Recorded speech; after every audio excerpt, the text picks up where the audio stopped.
నమస్కారం. SS uploads భక్తి ఛానల్కి స్వాగతం. ఆశ్వయుజ మాసము శరద్ ఋతువులో వచ్చే నవరాత్రినే శరణ్ నవరాత్రి అని అంటారు. నవ అంటే 9, రాత్రి చేసే పూజనే నవరాత్రి అంటే 9 రోజులు కూడా దుర్గాదేవి 9 రూపంలో మనకు దర్శనమిస్తుంది. ఈ 9 రూపాలను అందరూ కూడా రోజు పూజ చేసి అలంకరించి అందరూ కూడా పూజ చేస్తారు. శరణ్ నవరాత్రులలో 4వ రోజు తిథి చవితి. అవతారము మహాలక్ష్మి అవతారము. నైవేద్యము చక్కెర పొంగలి.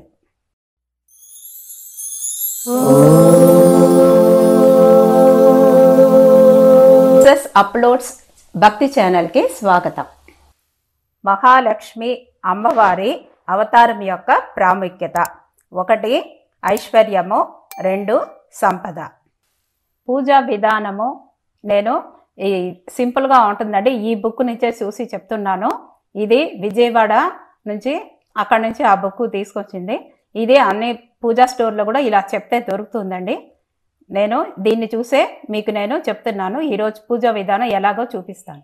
శరణ్ నవరాత్రిలో మొదటి రోజు పూజా విధానము వివరంగా మీకు వీడియోలో చేసున్నాను. అది ఒకసారి మీరు రెఫర్ చేయండి. ఈరోజు నేను 4వ రోజు పూజా విధానము ఎలా చేయాలి అని మీకు నేను చూపిస్తాను. మీరు మార్పు ఒకటే చేయాలి. ఏ రోజుకి ఆ రోజు అమ్మవారి యొక్క అష్టోత్తరము చెప్పాలి. మొదటి రోజు మనము వినాయకుడి పూజ చేశాం కాబట్టి వినాయకుడి పూజ 2వ రోజు చేయనవసరం లేదు. ఆ రోజు మనం మంత్రము చెప్పి యథాస్థానంలో పెట్టాము కాబట్టి 2వ రోజు నుంచి మనము నేరుగా అమ్మవారికి, ఏ రోజు అమ్మవారికి ఆ రోజు మనము చేయడం మొదలుపెట్టాం. ఇప్పుడు నేను చూపిస్తున్నాను. మొదటి రోజు పూజ చేసినప్పుడు వినాయకుడి పూజ మనం చేశాము. అందువల్ల 2వ రోజు మనము చేయనవసరం లేదు. 3వ రోజు కూడా చేయనవసరం లేదండి. మొదటి రోజు పూజ చేసినప్పుడు వినాయకుడికి మనం మంత్రం చెప్పి యథాస్థానంలో పెట్టాము కాబట్టి 2వ రోజు నుంచి గణపతి పూజ చేయనవసరం లేదు. డైరెక్ట్గా మనము ఏ రోజుకి ఆ రోజు అమ్మ యొక్క రూపము ఏ రోజు వచ్చిందో ఆ రోజు వాళ్ళకి మాత్రం మనం చేయొచ్చు. ఇప్పుడు నేను ఎలా చేయాలో ఒక్కొక్కటిగా మీకు నేను చెప్తాను. ముందు మనము ఆచమనం చేయాలి. ఆచమనం చేసి అంటే మనము మన యొక్క శరీరాన్ని శుద్ధి చేసుకోవడం అనమాట. ఆ తర్వాత మనము సంకల్పం చెప్పుకోవాలి. సంకల్పం అనంటే మన ఇంట్లో ఉండే వాళ్ళందరి పేర్లు, గోత్రాలు అన్నీ చెప్పుకొని ఏ రోజు, తిథి, నక్షత్రము, సంవత్సరము, వారము ఇవన్నీ కూడా ఉందన్నమాట. ఇవన్నీ కూడా మనము చెప్పుకొని మనము సంకల్పం చెప్పిన తర్వాత మనము ఇక్కడ నుంచి మనం స్టార్ట్ చేయాలి. అంటే ఫస్ట్ మనం ధ్యానం చేయాలి. ధ్యాన శ్లోకం ఉంది, ధ్యానం చేయాలి. అమ్మవారి శ్లోకం ఇక్కడ ధ్యాన శ్లోకం ఉంది. అక్కడ చెప్పిన తర్వాత మనము ప్రాణ ప్రతిష్ఠ ఆ శ్లోకం చెప్పాలి. ఆ తర్వాత ఆవాహనం చేయాలి. ఆవాహనం అంటే అమ్మవారిని రమ్మని పిలిచేది. నెక్స్ట్ మనం చెప్పేది ఆసనం. ఆసనం అంటే రండి కూర్చోండి అని మనము వాళ్ళని పీటల మీద కూర్చోమని చెప్పడం. మళ్ళీ పాద్యం. పాద్యం అంటే కాళ్ళు కడగడం. ఆర్ఘ్యం అంటే మనము చేతులు కడగడం. తర్వాత కొంచెం నీళ్లు తీసుకొని మనము ఇలా నీళ్లు పోయడం. తర్వాత ఆర్ఘ్యం తర్వాత ఆచమనం. వాళ్ళకి మనము కొంచెం నీళ్ళు, ఇది కూడా నీరు కూడా ఇట్లా చల్లాలి.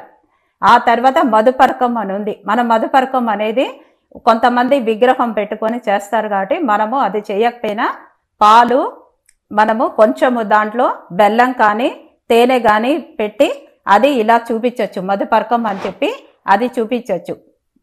ఆ తర్వాత మనము ఫలం స్నానం అంటారు. ఫలము అంటే మన దగ్గర ఫలం ఉండి అది కూడా మనకు అవసరం లేదు. వస్త్రం.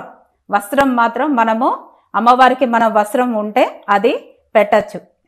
వస్త్రం తర్వాత యజ్ఞోపవీతం. యజ్ఞోపవీతం నేను ముందు రోజు ఫస్ట్ రోజు అంటే శరన్నవరాత్రిలో మొదటి రోజు చూపించాను. అందువల్ల మొదటి రోజు మనము యజ్ఞోపవీతం వేసిన తర్వాత మనము ఏం చేయని అవసరం లేదు. మనం ఇలా చెయ్యి మాత్రం ఇలా వేసినట్టుగా భావన చేస్తే చాలు. ఆ తర్వాత గంధము. కొంచెము మనం గంధం తీసుకొని చిలకరించాలి. తర్వాత ఆభరణము. ఆభరణం ఉంటే అమ్మవారికి వెయ్యొచ్చు. ఆభరణము లేదు అని అనుకుంటే అక్షింతలనే ఆభరణంగా మనము వేయచ్చు. ఆ తర్వాత మనము పుష్ప సమర్పణం, మనము అమ్మవారికి దండ వేయచ్చు లేదా ఒక పువ్వు కూడా పెట్టచ్చు. ఆ తర్వాత పసుపు కుంకుమ, కొంచెం పసుపు కొంచెం కుంకుమ రెండు కూడా వెయ్యాలి అన్నమాట. ఆ తర్వాత ఆదాంగ పూజ చెయ్యాలి. ఆదాంగ పూజ చేసిన తర్వాత మనము ధూపం వేయాలి. మనము సాంబ్రాణి పొగ వేసినా సరే, లేదు మనం ధూప్ స్టిక్ ఉంటే ధూప్ స్టిక్ కూడా పెట్టచ్చు, లేకపోతే అగరబత్తి ఉంటే అగరబత్తి కూడా పెట్టచ్చు. తర్వాత దీపము, మనం దీపం పెట్టి ఉంటాం కదా, అదే చూపించి దీపం దర్శయామి అని చెప్పాలి.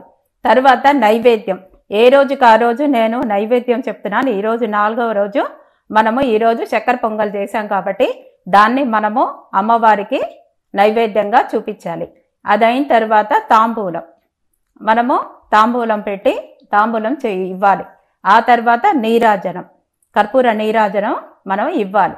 నీరాజనం అయిన తర్వాత కొంచెం అక్షింతలు పుష్పము చేతిలో పెట్టుకొని మంత్ర పుష్పం అని చెప్పి ఈ యొక్క మంత్రం చెప్పి వాళ్ళ పాదం దగ్గర పెట్టాలి. ఆ తర్వాత సాష్టాంగ నమస్కారం, అంటే అది మగవాళ్ళైతే సాష్టాంగ నమస్కారం చేయాలి, ఆడవాళ్ళైతే సగం వరకే ఇలా దండం పెట్టుకోవాలి. ఆ తర్వాత మనము ప్రదక్షిణము చేయాలి. కుడి నుంచి 3 సార్లు ఇలా ప్రదక్షిణము చేసుకోవాలి ఎడమవైపు. ఆ తర్వాత మనము ప్రార్థన చేసిన తర్వాత సర్వోపచారాలు చేయాలి. ఆ తర్వాత క్షమ ప్రార్థన, అంటే కొంచెము అక్షింతలు చేతిలో పట్టుకొని ఈ క్షమ ప్రార్థన చెప్పి కొంచెము నీళ్లు పెట్టుకొని అక్షింతలు 2 కూడా ఇలా మనం వేయాలి. ఇది అయిపోయిన తర్వాత మనము పూజ, ఈ మధ్యలో ఏంటంటే ఫస్ట్ మనము ఇక్కడ అష్టోత్తరం ఎక్కడ చెప్పాలంటే ఆదంగ పూజ చేస్తాం కదా, చేసిన వెంటనే ఇక్కడ మనము ఏ రోజుకి ఆ రోజు, ఈరోజు మహాలక్ష్మి అమ్మవారు కాబట్టి మహాలక్ష్మి అమ్మవారికి అష్టోత్తరం చెప్పాలి. ఆ తర్వాత ధూపం దీపం అని మనము నైవేద్యం, తాంబూలం, నీరాజనం, మంత్రపుష్పం, సాష్టాంగ నమస్కారం, ప్రదక్షిణ, ప్రార్థన అని చెప్పి సర్వోపచారం, క్షమ ప్రార్థన ఇవన్నీ కూడా మనము లైన్గా ఒకటి తర్వాత ఒకటి మనము చేయాలి. ఇది మహాలక్ష్మి అమ్మవారి యొక్క పూజా విధానము మీకు నేను ఇప్పుడు ఇప్పుడు నేను చెప్పినట్లుగా చేయలేము ఇంత పెద్దగా అని అనుకుంటే మనము ఈరోజు మనము ఈ యొక్క మంత్రం కూడా చెప్పచ్చు. ఆ మంత్రం ఏంటంటే శ్రీ మహాలక్ష్మి దేవ్యై నమః అని చెప్పి అది 11 సార్లు కానీ 108 సార్లు కానీ మీరు చెప్తే మీకు ఆ పూజ చేసిన ఫలితము ఉంటుంది. ఈ యొక్క పూజ, ఈ మంత్రము చెప్పినందువల్ల మనకి ఏమి ప్రయోజనము అని అంటే ఆర్థిక సమస్య తీరుతుంది, అదృష్టము, శ్రేయస్సు మనకి, తర్వాత సంపద, ఐశ్వర్యము అన్నీ కూడా మనకి లభిస్తుంది. మహాలక్ష్మి కథ నేను ఇప్పుడు చెప్తున్నాను. ఒక పురాణ కథ ప్రకారము ఒకసారి దుర్వాస మహర్షి కోపంతో దేవేంద్రుని దేవతలను శపించాడట. ఆ శాపం వల్ల ఇంద్రలోకం తమ సిరి సంపదలను, ఐశ్వర్యాన్ని కోల్పోయింది. రాక్షసులు ఈ అవకాశాన్ని సద్వినియోగం చేసుకుని దేవతలపై దాడి చేసి వారిని ఓడించారు. అప్పుడు దేవతలు శ్రీ మహావిష్ణువును శరణు కోరగా ఆయన వారికి క్షీరసాగర మదనం చేయమని సలహా ఇచ్చారు. దేవతలు రాక్షసుల సహాయంతో పాల సముద్రాన్ని మదనం చేయగా అనేక అమూల్యమైన వస్తువులు, రత్నాలు, దేవతామూర్తులు ఉద్భవించాయి. వాటిలో లక్ష్మీదేవి కూడా ఒకరు. ఆమె తామర పువ్వుపై కూర్చొని ఉద్భవించి శ్రీ మహావిష్ణువును తన భర్తగా ఎంచుకుంది. లక్ష్మీదేవి తిరిగి రాకతో ఇంద్రలోకంలో కోల్పోయిన సిరి సంపదలు, ఐశ్వర్యము మళ్ళీ వచ్చాయి. అందువల్ల మహాలక్ష్మిని సంపద మరియు శ్రేయస్సుకు అధిష్టాన దేవతగా పూజిస్తారు. ఆమె ఎప్పుడూ కూడా విష్ణువుతో విడదీయ రానిదని, శుభాలను ప్రసాదిస్తుందని నమ్ముతారు. ఇది మహాలక్ష్మి అమ్మవారి యొక్క కథ.